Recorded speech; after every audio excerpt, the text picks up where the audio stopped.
Yo, what's up guys, Graham here, and in today's video, I know I just put a video out, but I have made some updates to the build, and I'm really excited about it, about to go to work, and I wanted to share with you guys kind of what I've put together here. Last time you guys saw me, I was in Ledge. I thought I'd do a quick update video with kind of where I see the build going and kind of what we're working with now. So I have got the build to a fairly workable state. It's still pretty damn scuffed, but you can see here that we're actually viable now. We can like do blood aqueducts and we move very quick. And I'm now starting to understand kind of what the build needs. Right now we're not actually self-chilling because I realized that having a shield was making my castle damage taken screw up. But at this point we're definitely starting to realize what kind of like a beast we have on our hands here. It's actually ridiculous. And if you haven't seen my previous video, I definitely recommend you go check it out. But I'll go over the kind of links that I've settled on here because I think this is pretty much what I'm going to run in the end game, and I'll talk a little bit about what I'm going to go for in terms of the items I want to get. I'm not going to be too specific because people tend to buy all my items before I can even get them myself, and some of the items are very expensive that I want to go for. But I will share with you guys kind of the general direction. So as you can see here, the build has no issues with movement speed. It's not even close to its final amount of movement speed here. It's not using self-chill currently because I don't have the chest piece for it. But it's very fast. So I'm going to have self-chill on top of that. I'm going to have even faster phase run, and I'm probably going to anoint some movement speed on the tree. Maybe I don't even need to anoint some movement speed on the tree because I'm already so damn fast. I think I'm actually outrunning the abilities that I'm using right now. Like I outrun Bladefall and Blade Blast. Which makes me not too keen on those skills, but it is what it is.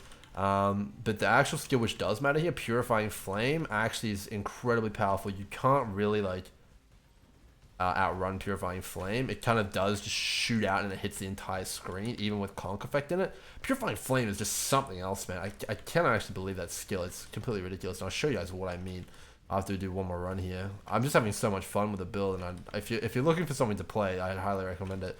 As you can see, we've still got a ton of gems leveling up, but it's kind of hilarious. Oh, I didn't even have Hatred on there.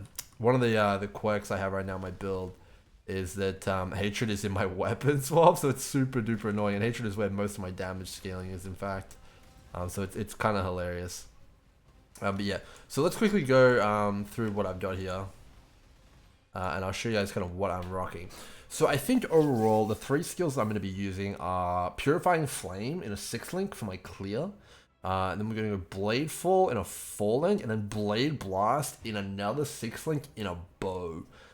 That's pretty much what I'm going to go with, and I'm pretty damn starved on sockets right now. So I think I'm actually going to use a Milani's Mechanism. I know it's kind of weird, but I'm not sure that the issue this build is going to have is damage, especially not for mapping. I think the issue it's going to have is just having enough sockets. Currently I'm using an All's Uprising for the Hatred. I'm not using a Watcher's Eye really anything right now, and all my jewel sockets are pretty much empty. I'm missing a cluster, missing an entire 3 Ascendancies as well. So yeah, we're definitely pretty scuffed still right now, and it's performing pretty damn good, I think. There's so much room for improvement, but yeah. So those are kind of my gem setups right now. I quickly want to show off Purifying Flame to you guys. It's completely absurd. My POB doesn't seem to be opening. That's a bit unfortunate. Come on. Here we go. Okay. All right. Let's see if we can do it. Come on, POB. Come on. All right. Cool. We'll go to Calcs if it'll let me. Come on. All right, Calcs. Purifying Flame. So this is with Conk Effect in. I have 0 AoE scaling. I literally only have Conk Effect, which is basically making my AoE radius smaller. So the initial hit of Purifying Flame is very small. And when you were seeing the footage before, like the initial boom hit, but then the big icon, it's like a massive, it goes on the floor, is massive. And if I scale this even a little bit, it's going to hit the entire screen easily. Which is what I actually plan to do. In addition to this, one of the big issues I have is because the character moves so damn fast, there's pretty much no skill in the game which I believe could actually like clear a full pack. Well, Purifying Flame is going to do its best, but to clear the entire pack is going to be difficult. So I think that you have to go explode, and that's why I kind of put EK in the dumpster, because it eats up one of your jewel sockets, but in addition to that, it's not an AoE scaling skill. You want to be scaling AoE if you're going to go for explode, so you can kind of get the Legion explosions, which is really, really important.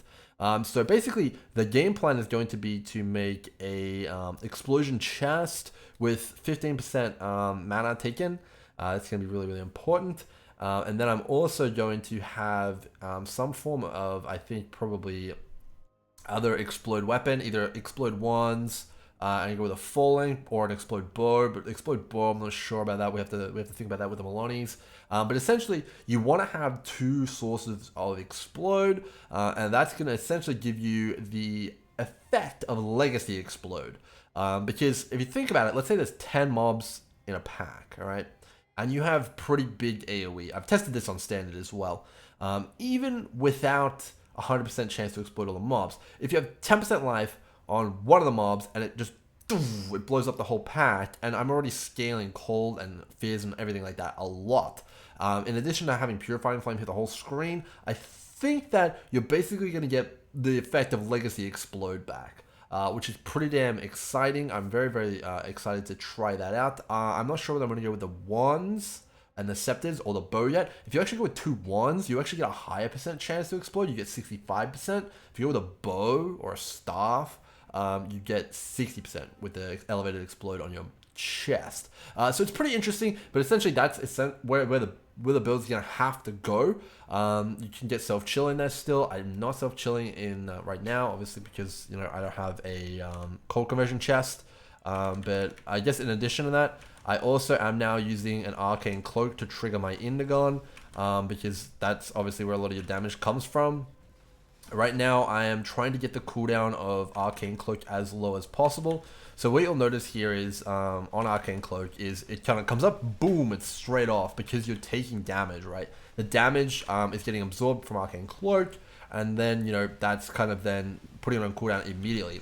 And what I'm doing here is I'm using Second Wind. It's obviously on level 3 right now. As I level it up, get quality, it's going to become much, much more effective. And then I'm also taking Dynamo on the tree now as well, along with the guard skills here.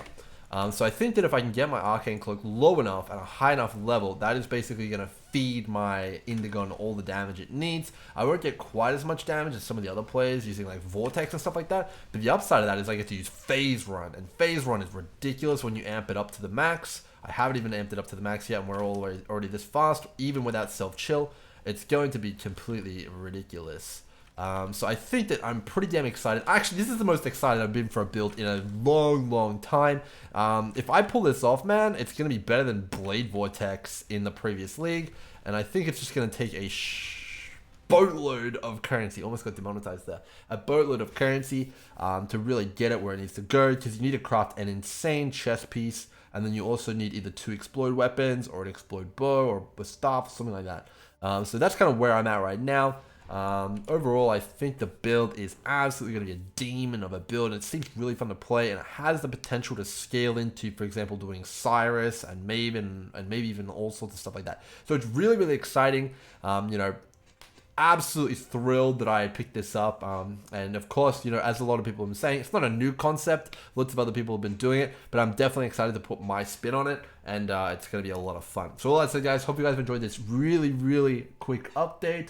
Until next time, cheers.